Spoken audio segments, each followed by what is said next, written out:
Nostalgic 2 days. So what is it? It's the biggest classic car show in Japan that spans over 2 days in February of each year in Yokohama. It's an event sponsored by a number of car magazines dedicated to classic cars. Please enjoy some of the highlights of this show. Look at this. So first we have the RX-7, the FB, the first one. Then we had these 300ZXs, Fairlady Z, coupe, total classic, in a gorgeous red, and a convertible, black one, both looking immaculate, just amazing cars.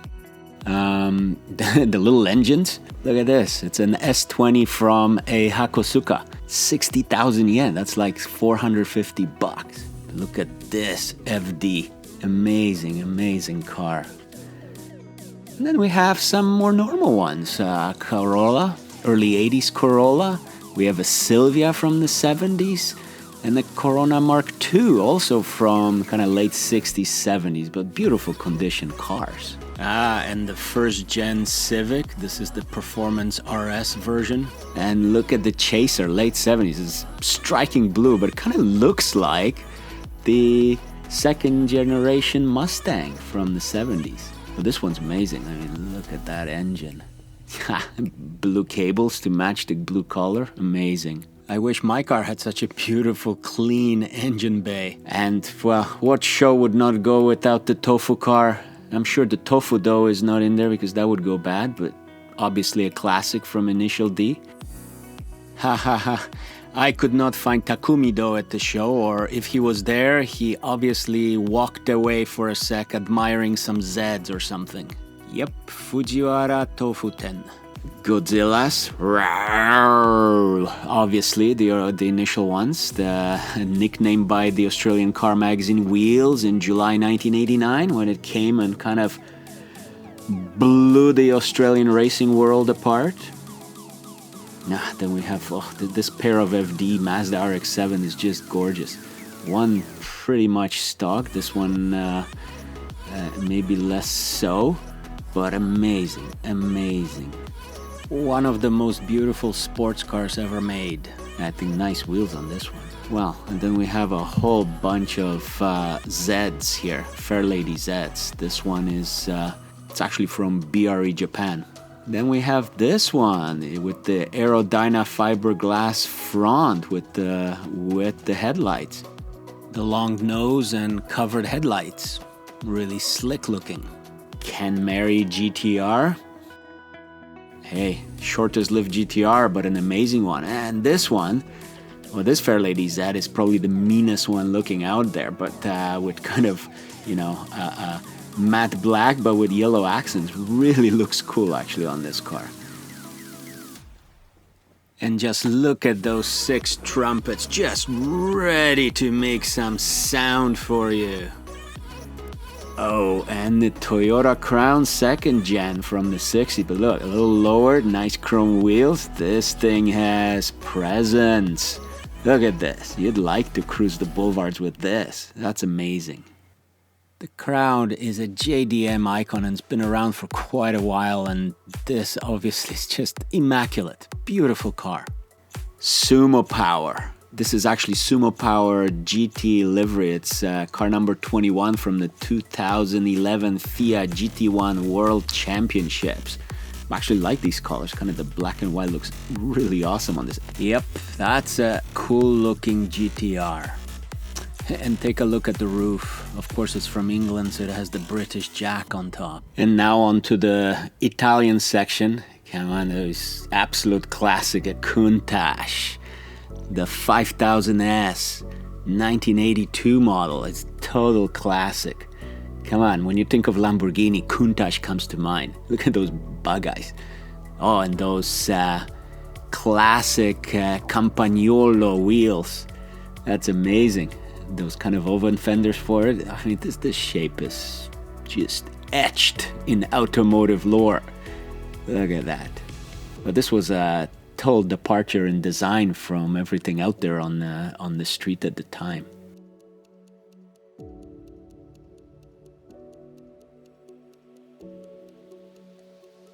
Nice red leather inside.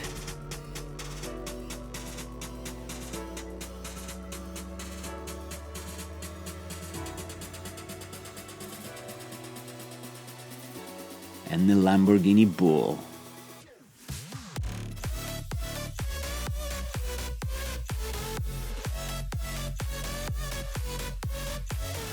And then a Ferrari.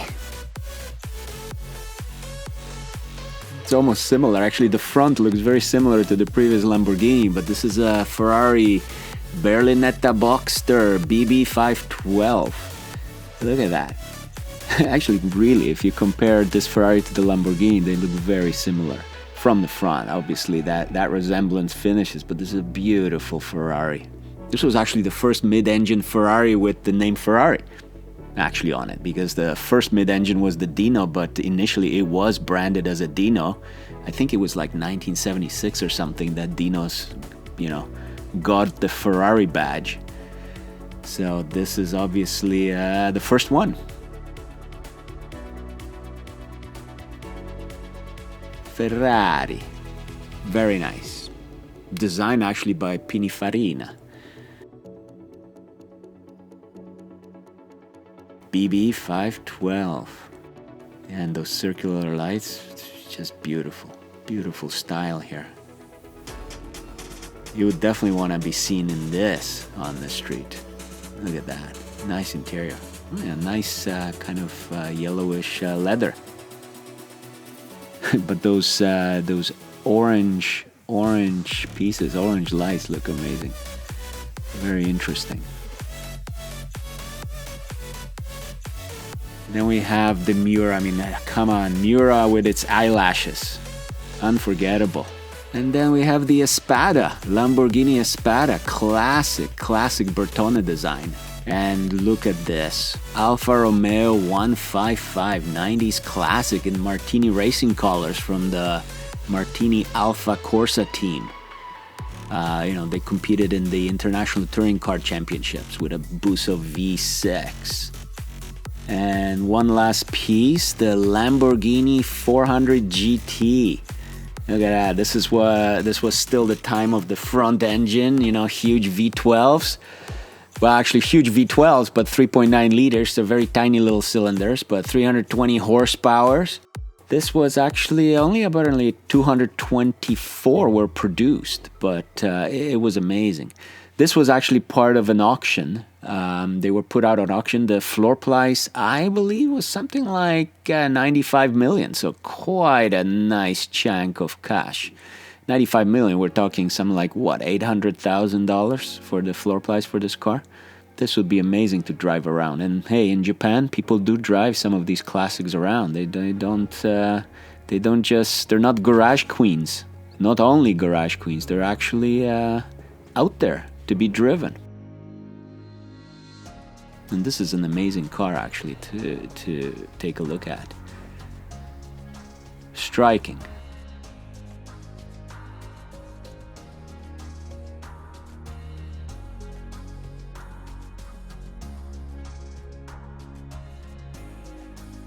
We've got a 911, gorgeous 911 in orange, green wheels, yellow lights. This thing has a lot of colors going on for it, eh? And then we have the Rauweitbegriff RWB Porsche. That's something. Ooh, and an Adenauer 300 Benz. The British showed up with a Bentley R-Type Continental from the Wakui Museum. Actually, all these cars here are from Wakui Museum. Amazing early 50s Bentley. Then you have the Bentley 4.5-liter Old Mother Gun racing car and a Rolls-Royce Phantom 2 Continental. Like only 281 made of these. This is amazing. 7.7 liters i6. That's 1.3 liters per cylinder. Big cylinders, eh? But it only produced 50 horsepower. Custom vintage racer by First Arrow, called the Arrow. The Americans with the DeLorean, again in Martini colors, but this DeLorean is quite radical. This is not your regular time machine. This thing is low to the ground with over fenders. Check out the wheels. But, this thing's just by sheer speed is gonna get into the next millennium. It's a custom DeLorean made by Rudder International. That's amazing. This is truly an amazing car. Nice. From a practical point of view, I wonder what the ride feels like in this DeLorean. That would be nice to check out.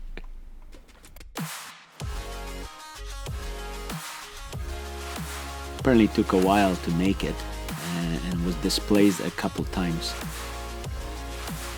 Look at those wheels. Yeah, Rudder International.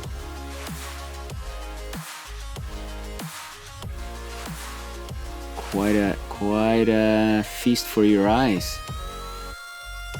It's amazing. Check out the diffuser on the back here. It's just amazing. Then we have the Mustang Boss 302. Hey, the French are here too with actually Renault Caravelle. It was actually conceived at a dealer convention in Florida, and in Europe it was called the Renault Floride, but for obvious reason that name wouldn't have not worked in the US, so it was renamed Caravelle. This is like a 58 to 68 car. Quite a looker here. And oh come on, French cars. What would French cars be without a van, the H-type van? These things are like soldiering on as the coolest food trucks. But a star of the show, actually even the poster star of the show, was this car. It was the 240Z, and this was actually, Nissan came out with this Heritage Collection, which is absolutely amazing. You have the 69 Fairlady Z, the 240Z, the S30. This was the poster one. Then you have the 1970 240Z, so the US model, the HLS30. Then a Fairlady Z, the 280ZT HS130. Then the only oddball non-yellow silver 300ZR, the EH31.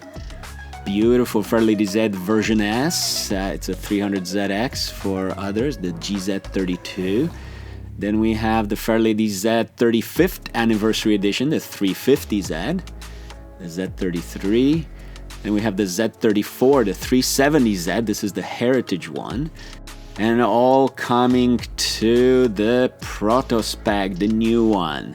Remember, this show was actually at the beginning of 2022, so all these the new Zs were all just coming out in the shows, and Nissan was showing off the whole lineup here. Actually, this is amazing to actually see all these Nissans in a row, all these Zs in a row. Actually, just comparing them from the front, from the rear, is quite a sight. Actually, I don't know about the the silver one, the 300ZR. Maybe it was never made in yellow, and therefore it's in silver. But hey, it looks good. It's the only one out there in the middle, kind of. Actually, it is the middle car, right? It's three yellow on the left, 3 yellow on the right, and then that one in the middle. But look at these cars; these are amazing. That's history. It's amazing to actually see a whole lineup of one car just lined up like that. They should do more of these kind of things for everything else. 7 cars, 7 Zs in a row. That is something.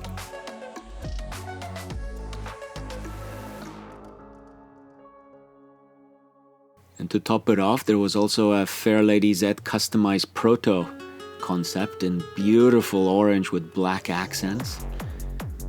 Alongside a Fairlady Z 432. It's the one that had the same engine as the Skyline GTR, the double overhead cam S20 engine. Yeah, it's beautiful. Both of them, same orange, kind of with the black accents, right? The black hood, black roof, black mirrors, and look at the exhaust tips. They're actually quite amazing, these exhaust tips. That car looks awesome. Apparently it's going to actually be made in Japan as a Japan-only edition, this proto, so we'll see. I haven't seen one yet, but these cars look just absolutely gorgeous.